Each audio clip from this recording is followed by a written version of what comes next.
Hello, Keith Rucker here at VintageMachinery.org.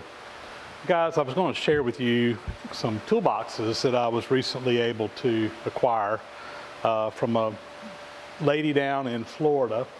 It's kind of a sad story, really and truly. Her husband owned these toolboxes and the tools that were in them, and he recently passed away.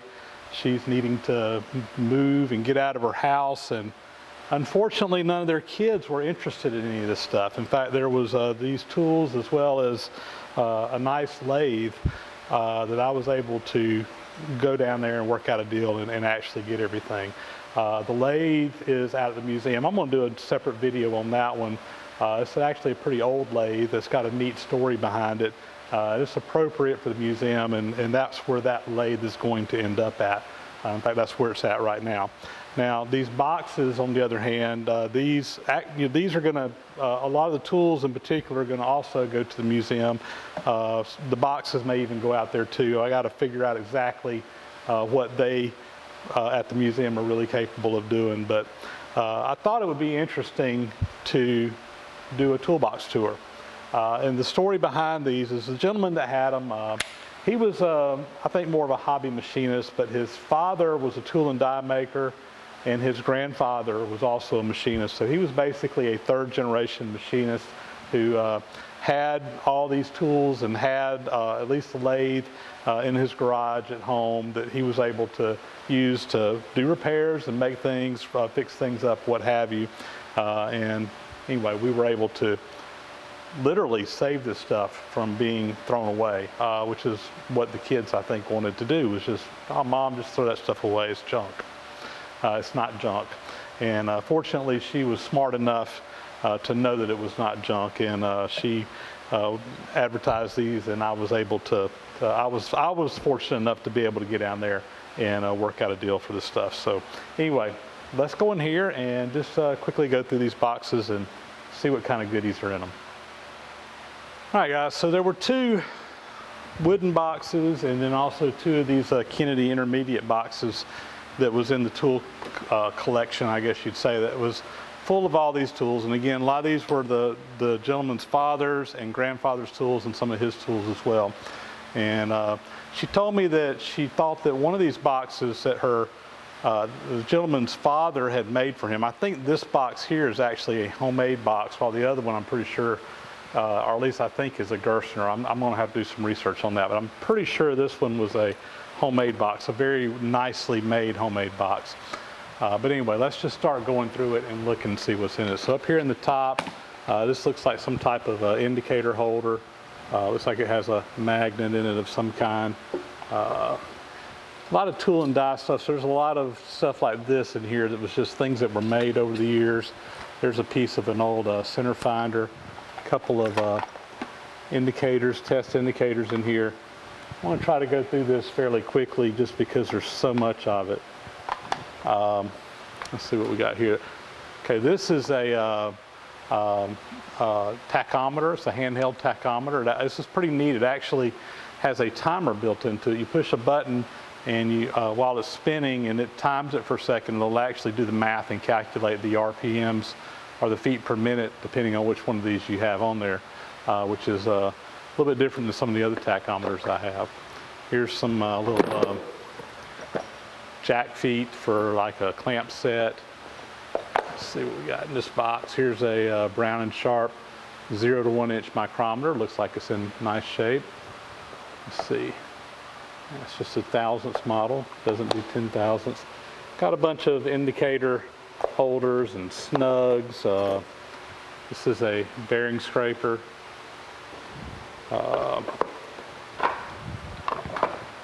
Brown & Sharp.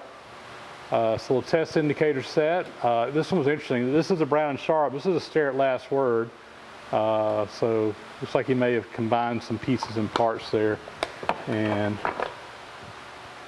this is an old compass. Like tells north, south, east, west.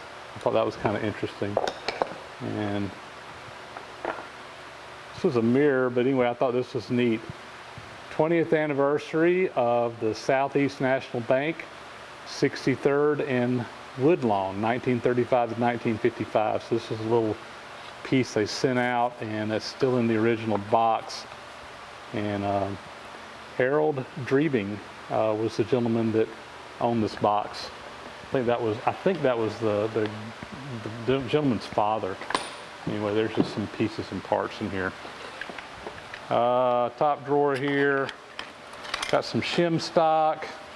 Here's some angles, 22.5 degree, 15 degree. A lot of the stuff was obviously shop made. So you probably put that on a sign plate and ground them in. There's a cutter and some miscellaneous stuff. So this drawer here, make sure y'all can see that and I'm not in the way. Again, just miscellaneous stuff. There's some ground rods in here. That's some type of tool that looks like they ground to make. Little drift punch for alignment. There's a boring bar that had been ground. There's some tap extractors back here. Just miscellaneous stuff. Several boring bars.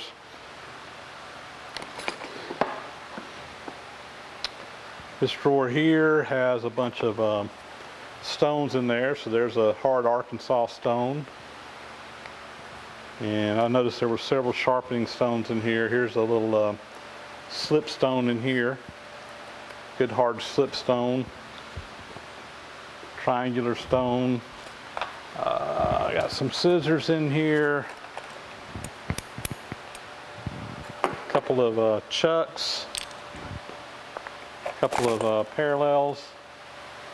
I don't see a name on those anywhere. Miscellaneous stuff, and then so we've got a little box here. It says Brown and Sharp, and looks like he just has some sharpening stones in there. There's some knurling inserts that goes on a knurler. So this looks like it was mostly sharpening stones and what have you in this drawer. My plan is I'm going to go through all these boxes and get them organized. I've been needing to get a set of tools out of the museum that I can use when I'm out there, because I brought most of my tools back home. And a lot of these tools will probably end up going out there just for that purpose. So these are some little pieces that you do for finding a center in something, or you screw these into a hole and they're basically little transfer punches. This is a, put this back up here.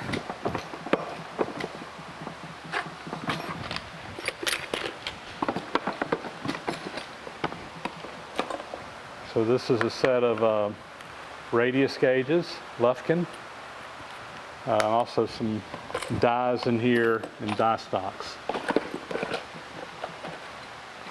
Allen wrenches. I think pretty much everybody's got a toolbox with a drawer full of Allen wrenches in it. There's a few other miscellaneous things in here. Some tool steel. There's a interesting brooch of some kind for, that's a circle, but it's got a flat on one side. So it's a push-through brooch. Interesting. So this is all dividers and compasses, calipers, spring calipers, all that kind of stuff. This is his file drawer. He's got a bunch of little small files in here, full of files, and some other miscellaneous stuff. Now this drawer has got an issue, and actually I've taken it apart. There's a wooden divider here in the bottom, and the piece of wood has broken in the middle, and it's dropped down just enough that this drawer won't come out. There's not a lot in this drawer. There's a angle divider. It's like an old straight edge that's kind of gotten rusty. I'm going to probably have to do some repairs to this to get that drawer where it'll work right. You continue on down. We got some micrometers. So here's another Brown and Sharp 0 to 1. That one reads the tenths. And it looks like it's in decent shape. Has carbide faces on there. This one is a 1 to 2. This one here has got a little rust on it, surface rust, but I think that'll clean up all right. That's also a Brown and Sharp. This one looks like it's seen its better days. Here's a Starrett. This one reads intense. This is a 2 to 3. A little dirty, but I think it'll clean up just fine. And then another Starrett. This is a 3 to 4 inch. This one only reads in thousandths. And again, it's got some surface rust on it, but I think it's going to clean up just fine. Another Brown and Sharp 0 to 1. That one there has definitely seen its better days, but who knows? I'm going to throw it in some evaporust. It'll probably clean up and be functional. A lot of these inside hole attachments that go on the indicator of various shapes and sizes. These are kind of interesting. I don't see a name on them. They got a little flexure on there that they rotate on, but there's a couple of different styles here. This one is very similar to that one, but it's a little bit, this one's smaller. Anyway, kind of interesting. Some snap gauges that are a little rusty. These were down in Florida, right near the coast, and I'm sure rust was a big issue. Scale, micrometer head, Starrett micrometer head. It's got a little bit of surface rust on it, but I don't think it's ever been used.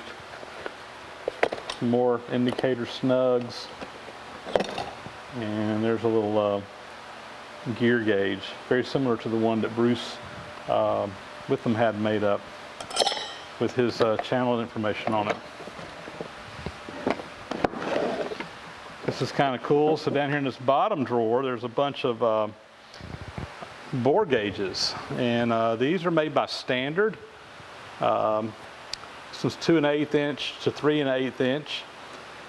There's several different sizes of these, so these would be made to go down inside of a bore, like if you were working on an engine cylinder or something like that. And you would use different pieces on here to make the length. You actually had to calibrate these. There's a jar here full of the hardware and stuff that goes with these.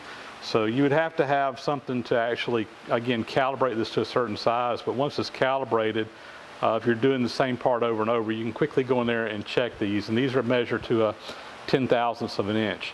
And I went through and looked at all these, and a couple interesting things about them. So number one, a few of them actually say Chrysler on the dial. And the other interesting thing about them is on the back, a lot of them have engraved, I don't know if you can see that, but it says USAAF, which is U.S. Army Air Force. And the United States Army Air Force was in existence from 1941 to 1947. So basically the United States Army Air Force started right at the beginning of World War II. And in 1947, they formed the United States Air Force as a separate branch of service. So these are very likely from World War II war production, which is kind of neat. I'm a history buff, and I find that interesting. And just a little Starrett dial indicator set.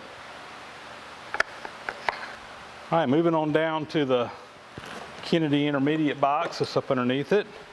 This looks like it has mostly a lot of stuff, you know, for grinding in here. In fact, there's a grinding wheel.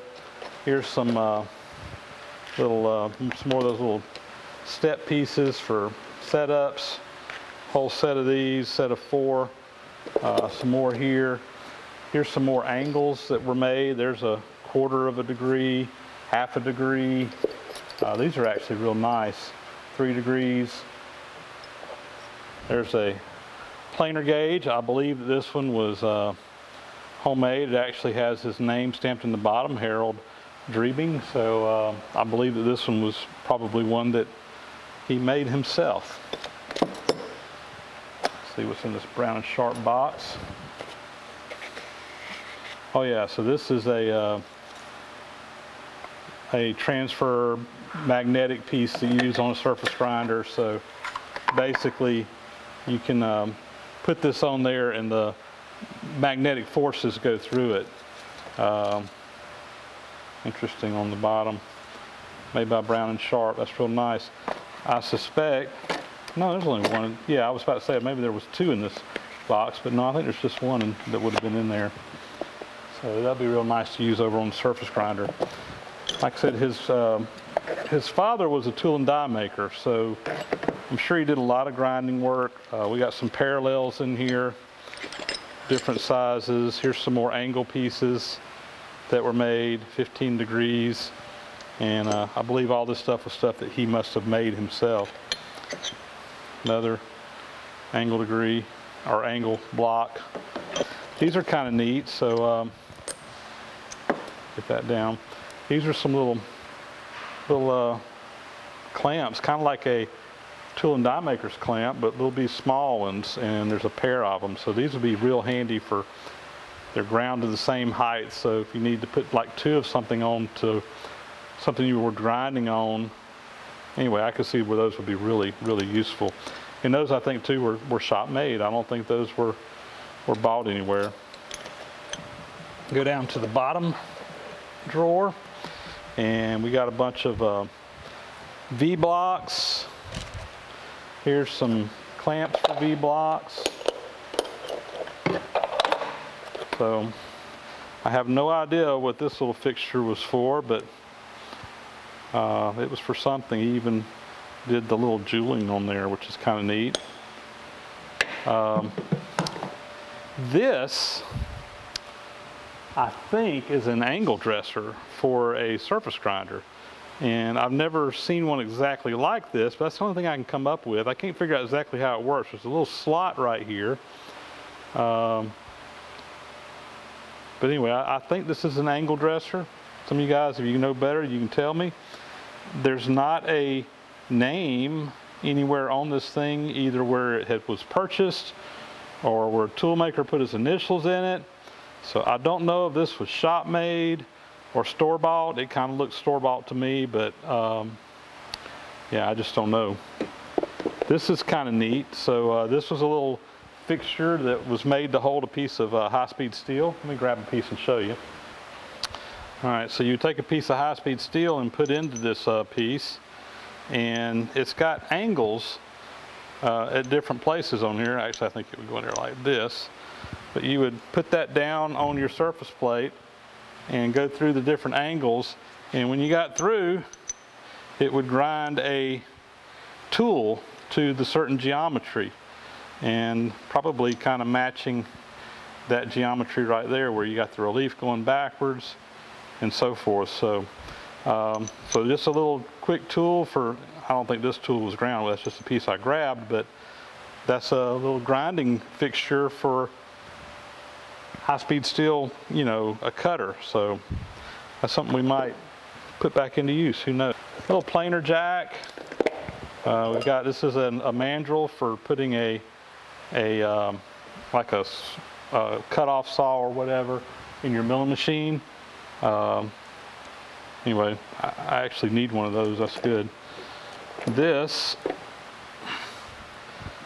I'm not exactly sure what that was for, but it was obviously cylindrical ground to a very precision diameter, and it's got a handle on the end here. It was probably a gauge for checking something, would be my guess, but who knows what. It was something that they made. And over here, just miscellaneous hold down clamping stuff, a bunch of different individual little pieces and parts. That'll be handy to have around for sure. And I can't remember what was in this little box. All right, so there's a bunch of, basically I think that's like gauge blocks. There's some that he had ground up and made himself though. There's also some standards in here for checking a micrometer. That's a stair at 1 inch standard. A little adjustable parallel down there in the bottom, some wrenches for adjusting micrometers and what have you. So anyway, just some miscellaneous stuff in there. Oh yeah, and there's a little machinist vise back here for grinding. This is probably also shop made, I would imagine, and this is for using on the surface grinder for, you know, if you need to do something 90 degrees or whatever, you'd put it in here and you could turn this in the surface grinder and it would be very precise. So I've got one that I use with my grinder, but it's a little bit bigger than this one, so this one will be a nice addition as well.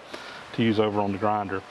We don't have a surface grinder out at the museum, but I do here at my shop, so a lot of this grinding stuff will probably stay here with me where I can utilize it. So now we're over at the second box, and I believe this was I think this was his dad's box. It's definitely an older box, and I believe this one might be a Gerstner. Again, I need to go and do some research on that. I don't see the name anywhere on here, the Gerstner name, but anyway, it's a nice box nonetheless. So a bunch of ball bearings. Some of them have little, I don't know if you can see that, but a little piece brazed onto it. These were often used for like in pattern making, and they're used for all kinds of different things. All right, so we got a sign bar. This one was made by James Drebbing there, and got a nice fitted box for it, homemade. Got a Starrett box here. Or no, that's a Brown and Sharp box, excuse me. And inside we have a Brown Sharp depth micrometer. These are some Starrett, I think they're called tool buttons. So if you were making a die or a fixture, these were very precision ground to a certain diameter, and you could screw these down, and it was used for just indexing pieces. And Starrett sold these in sets of 4 with different diameters. There's a compass for drawing circles with. Brown and Sharp box. I think they like Brown and Sharp tools. And again, that's another inside hole attachment, Brown and Sharp. It's just kind of neat. Got them shooting some nails in the back, so if you hear any noise, that's what that is. It's a little name badge, Mall Tool Company, Chicago, Zeller Lil, and has their lady's picture on there. The Mall Tool Company, I happen to recognize that name. They made hand tools, power hand tools. So anyway, that's kind of an interesting artifact there. I know some people collect those. Got a couple of bottles of Prussian blue here. And let's see, back here in the back, we got a set of Brown and Sharp dial calipers. My very first set of dial calipers I ever owned were very similar to these. I still have them, except that looks like plastic. I'm not sure if this is a real old one or not, but it's in great shape and it's quality. This is a Swiss-made one too, so that's nice. In the box, and has the little piece that goes down here on the bottoms for measuring down inside of if you want to use it as a depth micrometer, kind of, you would put this on the end. There you go. You put that on the end, tighten that down, and then you could use that. I don't have it set just right, but you could use that piece on the end down here, kind of like a depth gauge. All right, we'll continue on down the box here. Top drawer, miscellaneous stuff in here. Some tweezers, some wire clamps, pencils, piece of chalk for drawing on metal. Lake Hamilton Champion, 1956, F.R. Zeeler. It's kind of interesting. That looks like it was hand engraved. Some keys, old 22 bullets, a little bit of everything in here. That's kind of neat. So we got a bunch of inside hole snap gauges or telescoping gauges, as well as ball gauges. Here's an inside micrometer set, and it looks like he had made a little fitted drawer to hold all that stuff. So this is all for measuring inside holes. Kind of neat. Got some more of these little punches where you screw these up into a hole, transfer punches. Looks like we got some end mills, some high-speed steel. That looks like a reamer. So just some tooling here, what have you. In this drawer, more high-speed steel. We got some tap holders. These are #1 Morse taper tap holders. There's some thread gauges in here, some high-speed steel that's been ground. There's an Acme thread gauge, a handy thing to have around. Little fishtail tools for threading. So anyway, all kinds of little tools and tooling in there. More miscellaneous stuff. So it's a little square. Got some counter bores in here, end mills, high-speed steel. Again, just a bunch of miscellaneous stuff. Bottom drawer here. This is a little angle protractor or angle gauge. This is probably made by Stanley. Yep. I got some of these. I'd use them for woodworking. So you can transfer a angle off of something. Jaguar cars. So there's a lubrication chart from a Jaguar.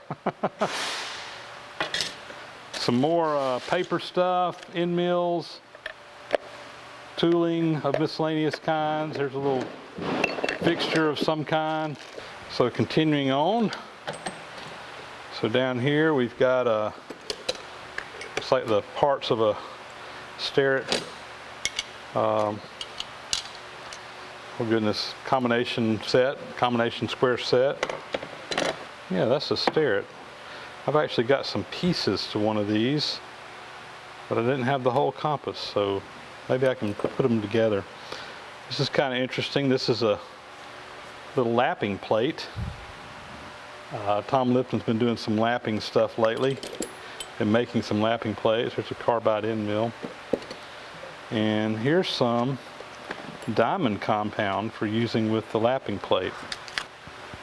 So, it's like someone made a leather pouch for a 12-inch scale. A Starrett scale, that's nice. A little Starrett combination square piece there. There's a nice brass plumb bob. Oops.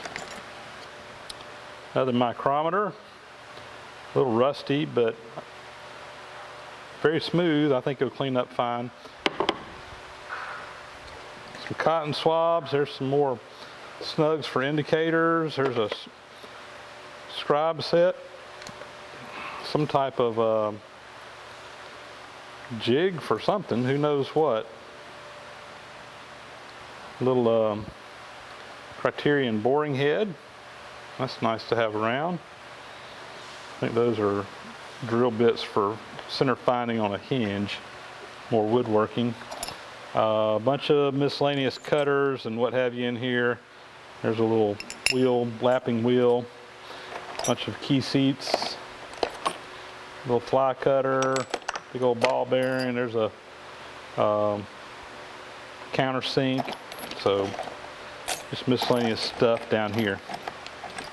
So this was just a collection of various dial indicators, test indicators that were in these boxes and other places laying around the shop that we were able to gather up.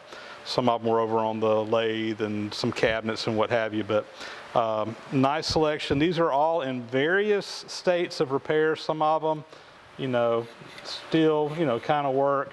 Some of them, you know, real sticky. That one there, you see it's just not coming around. Some of them like that one there, I mean, it's just froze up right now. What's interesting though about these, let's see, well, number one, most of them are made by Federal. I think all these up here are made by Federal. There's two here made by the Standard Gauge Company Incorporated, or these three, and then this one was made by the Sheffield Corporation. And what's also interesting is like these two have Chrysler printed onto the actual plate back there. And a couple of these other ones like this one, this one, this one, this one, this one, they all have Dodge printed on them, so Dodge. So these, I'm assuming, came out of a automobile factory at some point in time. And I know that, I think the gentleman's father, I think they told me, actually worked, I know they said worked at Cadillac. I don't know if they worked for Chrysler or Dodge at one time as well, but anyway, nice set of indicators. I talked with Mark Rotowski, who's the guy who does tool repair work and has repaired a bunch of indicators for me. And I think what I'm going to do is I'm just going to take all these indicators, I'm going to box them up and send them to him. And he said he'd go through them. Some of these, I honestly don't know that they can be fixed. Some of these, I think they can definitely be fixed. And he said what he could do is maybe try to take parts and pieces out of some and use them in the others. Because a lot of them are the same type. These two are the same type. These three, I think, are the same type. These two are the same type. So anyway, that's kind of the game plan. We'll send them up to Mark and let him salvage what he can out of them and send them back. You can tell all of them kind of have this yellow look on them. That yellow is just the age of that plastic has just turned yellow. Most of these Federal indicators, and I'm pretty sure these two too, have a blue, kind of a blue or greenish blue background on them. There's one that Mark repaired for me, and you can see the actual color of the background. And I suspect that when these come back with new crystals on them, you'll see that nice Federal color back there in the background on them. So, but anyway, we're going to box all that stuff up and send it up to Mark. Another nice item here that came with this set of tools, Starrett box, and we've got a nice height gauge in here. I thought it was interesting. It's in a Starrett box. This is a Brown and Sharp height gauge, vernier gauge, and looks like it's in great shape. Has some different parts and pieces that go with it in here as well. And guys, there's more. So this is most of the stuff that you see on the table here actually goes with the lathe that is out at the museum right now, and I'm going to be sorting through all this, and most of this will end up back out there with that machine, because a lot of it is specific to that machine or accessories to go with it. But just a collection of stuff here. A lot of brazed on carbide bits here. This whole bucket here was full of high-speed steel. Mostly there's a couple of brazed on pieces in there, but most of this is high-speed steel bits that have been ground over the years and put up for just for future use. I got some lathe dogs. There's the change gears that go with the lathe. Little 4-jaw chuck that goes up and looks like a Morse taper, or maybe that's a Brown Sharp taper, I'm not sure. Got a little bit of indexing tool cutters here that take inserts, some boring bars. These are all the old Armstrong type tool holders that go on the tool post. I believe there's actually a tool post here too somewhere. Maybe it's out on the lathe, I can't remember. Indicator holder, some oil cans, there's some surface gauges, there's a faceplate for the lathe, there's some chucks over here for the lathe. This is kind of neat over here. This is a homemade tool post grinder that they made for that lathe. It's actually pretty well built. So anyway, they got some bearings in here, and this block sits up on the tool post on that lathe. And anyway, they put a little motor on there and made their own tool post grinder. Got some clipper belt lacing, which is nice to have around, and we'll carry that at the museum because we use a ton of that stuff out there. But just miscellaneous stuff. Like I said, most of this actually will go with the lathe. There were this nice set of 2 long ground parallels in here. Those will, I'm sure, get used for something. Those are about 18 inches long, roughly.